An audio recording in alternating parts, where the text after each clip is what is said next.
And I just kind of fell in love with that process of using trees from the property and then to turn that into the tiny house and do it ourselves. This peg comes through the other side, and that's what holds that joint together. And that's how this tiny home's constructed. I love seeing my children thrive here and learning how to live off of the land, and I think that's so important.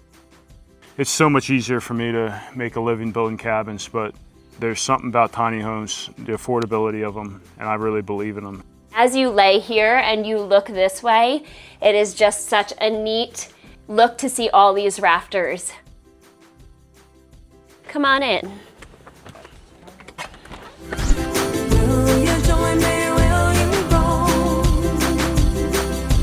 Make this house our tiny home.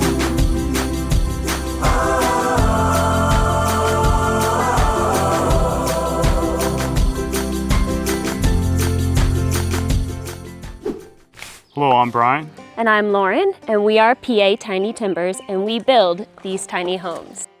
So we lived in Lancaster. I, at the time, was a full-time stay-at-home mom to 4 children, and Brian had his own roofing and siding business. We just never really wanted to go back to Lancaster. So right there, we kind of knew our hearts were kind of tugging back here and making this more of our permanent living.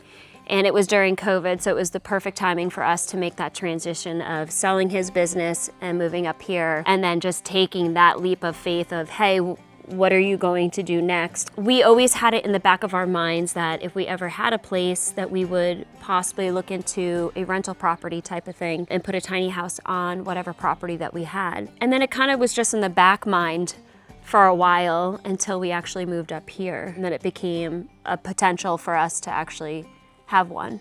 The timber framing kind of came together with the interest in the tiny homes when we built a barn and some Amish guys came and helped us frame it and did the timber framing. And I just kind of fell in love with that process of using trees from the property. To me, it was just so cool to be able to do that and then to turn that into the tiny house and do it ourselves. When I experienced the timber framing and the way the Amish guys did their building and constructing, it just seemed so much more resourceful to me.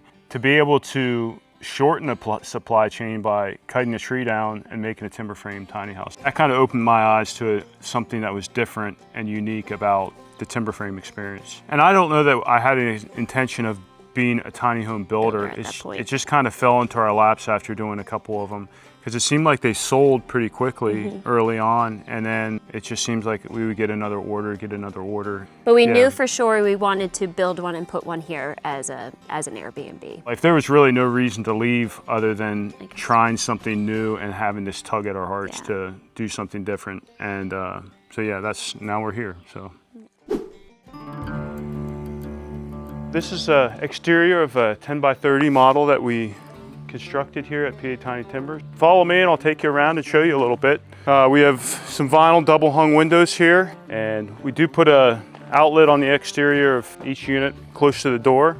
So we have a cedar accent bump out. We bumped this out to just give the bathroom a little bit more room on this end. So technically that adds a little bit more square footage to it. The loft bumps out on the top to give that a little more room up there. To set these units, it's really simple. So you just have 4 jacks. There's different ways to set a tiny home, but on this unit, the way the trailer's constructed, it has welded jacks that we can attach, and then you can just bring the unit in and set it pretty simply and then adjust it to get it level.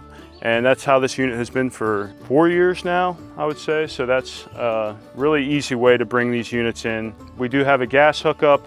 We have an electric hookup on the back. This is an area where people usually don't go, but we do have a cedar accent on the back as well.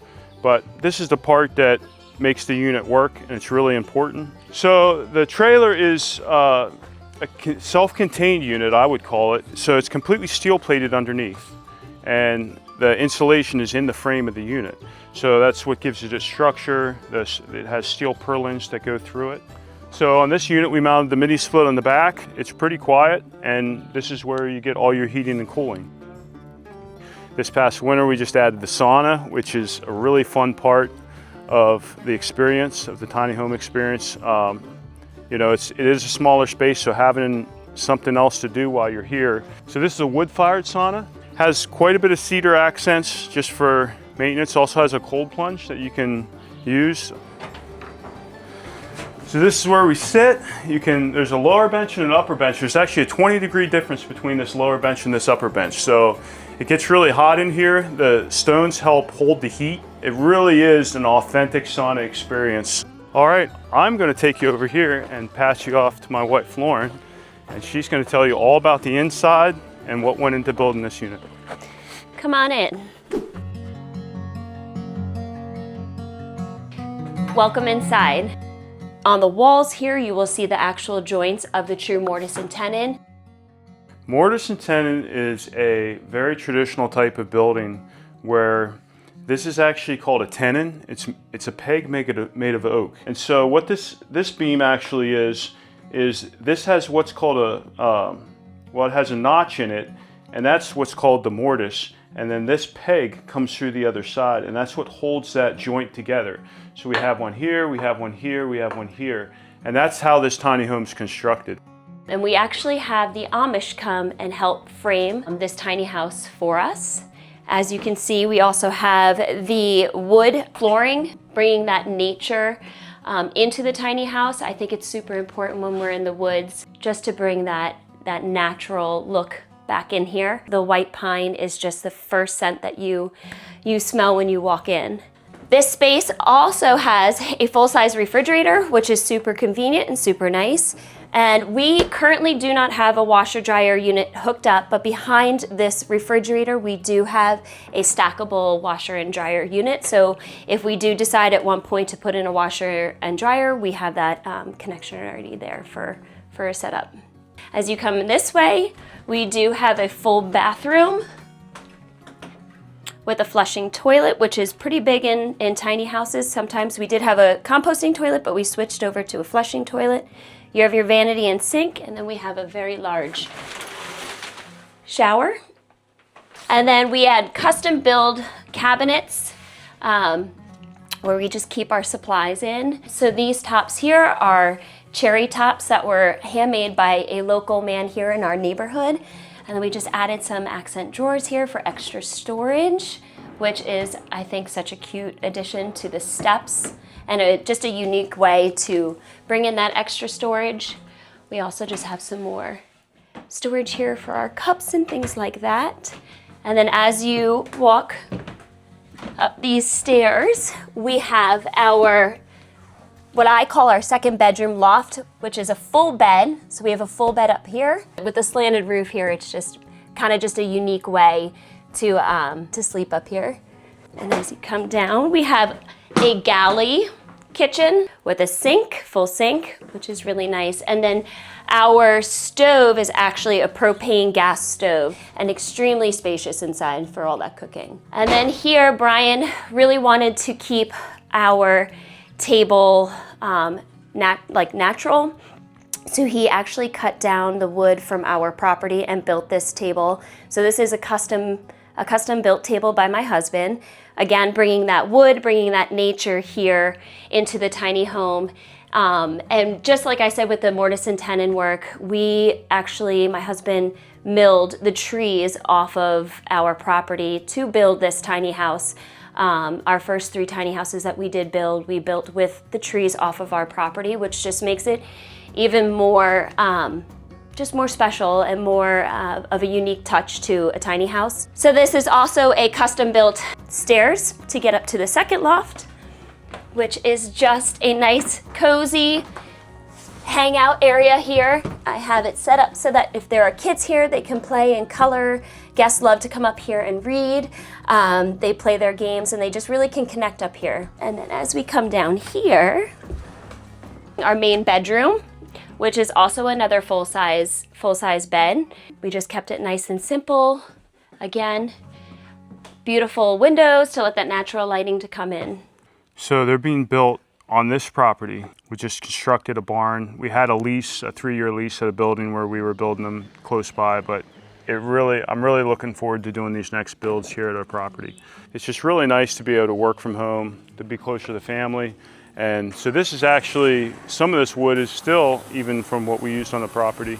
It's not completed yet, but We are able to fit 2 tiny homes in here. When I bring the Amish guys in, they just make really quick work of it. It'll come together really quickly. And we have another trailer coming shortly that will take up this half of the building. So now we're going to take you over to our mountain ground where we actually have another tiny house there for Airbnb as well.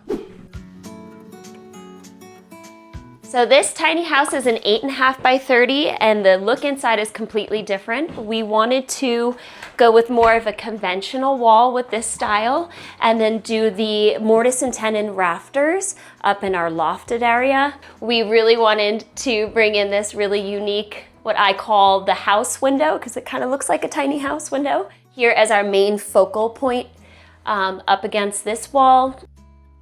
We also have our split unit. Again, this does all of our heating and cooling. I really wanted to go with a very earthy color and not be too dark and not be too light. So we have the green accents on the wall. Here we have only an electric stovetop, which is just for your basic needs. And then the old retro refrigerator, I just absolutely love. We brought in the white to keep it airy. And then we also have live edge shelving. So Brian actually milled and cut these live edges. We really want to keep that whole theme of bringing nature inside our tiny homes, and I think that's the way that we can stand out from other tiny home builders. Then we also have the live edge bar, seating bar. We do not have a table in this tiny house, so we came up with an idea of putting the live edge underneath this beautiful window so that you can really see nature as you are sitting here enjoying your food. And then here we walk into a very big, spacious bathroom, a very spacious shower for such a tiny little space, flushing toilet. And then we have our sleeping area up here. Again, this is cherry wood tops to these staircases. And then we have a queen size bed up in this loft that will fit 2 people. Very spacious up here for 2 people. And then what I love is these rafters. So these are the white pine milled from Brian from our property. As you lay here and you look this way, it is just such a neat look to see all these rafters coming together. Then we have these beautiful long windows here to, once again, that when you're laying, you can look out these windows and just see all that nature out there. So we really want our guests to just disconnect from all the internet and all the busyness. Guests actually compliment that they are so thankful that there is no internet access, that they're able to connect. When people come from the busy life of city life and come out towards us and stay in our tiny houses, they just are so appreciative of nature even more because they don't have that back in the city. So we really want guests to be able to just relax, decompress, and just let nature do the therapy for them. So you come, you can use the sauna, cold plunge, you can have a healthy burger, and just have a nice restful weekend. And I think you'll be sold if you do that. So I think it's really cool now that Brian is able to build these tiny homes in our backyard.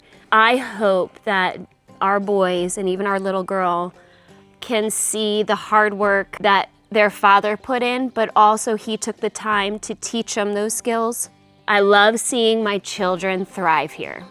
I love them being able to go outside and be able to experience nature and learning how to live off of the land. And I think that's so important, especially these days, for the younger generation to start learning those skills. And we're really lucky that we have the spot to do so. it's so much easier for me to make a living building cabins, but there's something about tiny homes, the affordability of them, and I really believe in them. So Yeah. I will keep doing those as long as I can. So Come stay with us. If you like this week's episode, please make sure to like, share, and subscribe. And check back soon because we have new unique home tours publishing all the time. And if you'd like to join our team and get access to members-only content and unique perks, make sure you click on the join button below.